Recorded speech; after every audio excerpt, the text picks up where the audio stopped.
Andhra Telangana concept తీసుకురావడం వల్ల అక్కడ ఒక అభద్రతా భావం సృష్టించడమేగా నువ్వు. తద్వారా బీఆర్ఎస్ దెబ్బకొట్టాలని ఏమన్నా తెర వెనకాల కుట్రకి ఇప్పుడు మియాపూర్ గానీ కుకట్పల్లి, ఇప్పుడు అరకపూడి గాంధీ నియోజకవర్గం ఇదంతా ఎక్కువ ఆంధ్ర ఓటర్లు ఎక్కువ ఉండే నియోజకవర్గాలు అవి. కాబట్టి అట్లాంటి వాళ్ళని కెలకడం అంటే ఏంటి?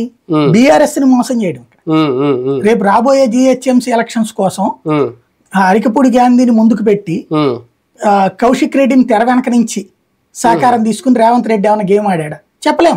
రాజకీయంలో ఏదైనా సాధ్యమే. కౌశిక్ రెడ్డి బీఆర్ఎస్ లో ఉంటూ వెన్నుపోటు పొడుస్తున్నాడా తెలియనీయకుండా. బీఆర్ఎస్ ఆలోచించుకోవాలి. ఎందుకంటే ఆంధ్ర తెలంగాణ సెంటిమెంట్ అక్కడ తేవాల్సిన అంశం కాదు. అరకపూడి గాంధీ నువ్వు అన్నావు గాజులు పంపిస్తాయి, అసలు ఏంది అవసరం? నువ్వు అట్ట పోయినోడు నీకే అర్హత ఉంది అనే అర్హత లేదో విమర్శించు, అంతవరకు బాగుంటది. అయినా నీకేంటి సంబంధం? నువ్వే నియోజకవర్గం ఓడివి, నువ్వు హైదరాబాద్ ఓడివి కాదు కదా. నీ పార్టీ మాట్లాడాలి, కేసీఆర్ మాట్లాడాలి, కేటీఆర్ మాట్లాడాలి, హరీష్ రావు మాట్లాడాలా, నువ్వెందుకు మాట్లాడినట్టు?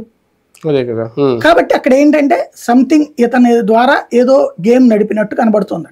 అంటే ఇంకొక కోణం కూడా రేవంత్ రెడ్డి చేస్తున్న రాజకీయంలో ఒక రకంగా వీళ్ళందరూ తెలుగుదేశం పార్టీ మూలాలు. ఒకప్పుడు అరకపూడి గాంధీ కానీ, లేదంటే ఆయన ఎవరు మాధవరం కృష్ణారావు కానీ, అంటే ఆ ప్రాంతం నేను అనేది మియాపూర్ ఇక్కడ అప్పుడు కూడా గెలిచారు కదా వాళ్ళు.